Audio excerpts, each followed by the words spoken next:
Hi everyone, welcome back to Talk to Zaria. My name is Zaria, and if you're new here, hello, hi, welcome. So on Talks with Zaria, I talk about three different things: my faith through social commentary, diplomacy, prayer, and intercession. And today I want to talk to you guys about trusting God despite whatever season you are going in.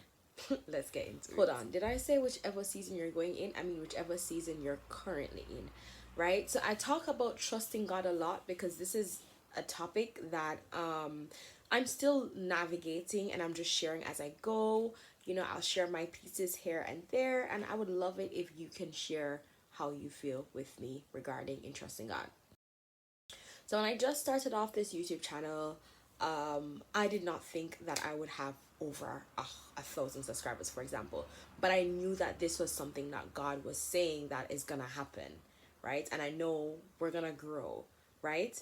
But He showed me that the importance of, when you grow is to actually add value to people's lives. So how exactly am I going to maintain these thousands of followers, right?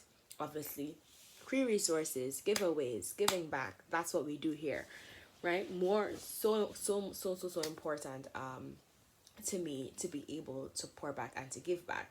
And so, you can imagine the rift and the struggle, and despite going through so many different things in my life and seeing that, for example, promise not being fulfilled in the time frame that I had expected it to be fulfilled, I was a bit worried. I was a bit concerned, and I thought that it would never happen to me. And I think I'm still processing that I have over 1,000 subscribers.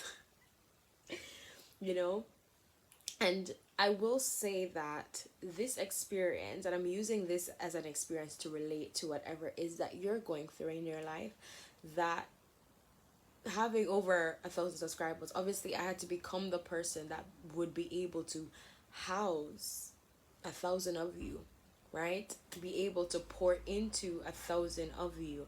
And that looks like continually renewing my mind, allowing God to pour into me so that I can pour into you, sharing, the lessons that I'm learning with God, being a little bit more vulnerable and more communicable and more personable, right?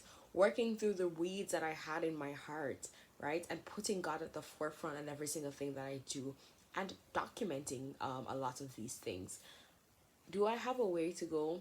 Absolutely. But these are some of the steps that I took to get to the point where I'm at right now. And so maybe there's something in your heart and in your life that you're still kind of waiting for God to break through in.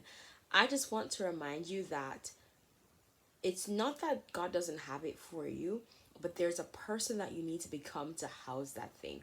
And so when we're going through trials of many kinds, remember James 1 verse 2 says, it is building maturity in the faith in you. And another thing in Corinthians, it talks about boasting in our weakness. So it's important that we develop the capability to not be tossed and turned, through different doctrines of devils and demons, right? People will tell you that, oh, it's because you're not doing this or you're not doing that, why God is not coming through for you in that particular area. But if I could have done it, then would it really be God? Oh, no. But it's more about trusting the Lord and in the timing that He has you under, and then you'll begin to see the fruit that the Lord is trying to build in you. Now, I can share another story about my jewelry business, right? It took a long time before I got my first order, right? I decided to restart it in January, but then I actually registered the business to start in September, right? But then guess what happened? I didn't get my first sale until October, November.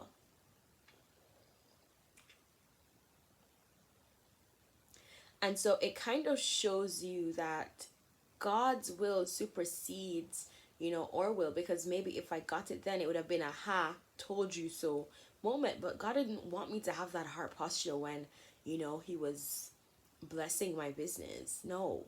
And then it's also about looking at, does my business have the capability to grow, to scale?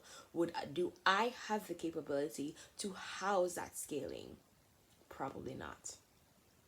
And so it's about building systems. It's about making sure automation comes in. It's about stewarding, the different things that he has for me. So when the increase comes, I will know how to house it and it won't be a sorrow.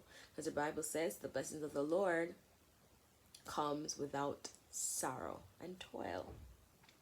So it's about positioning yourself, right? But even if God doesn't come through for you, we should still have that capability of trusting God despite whatever it is that we're going through. Okay?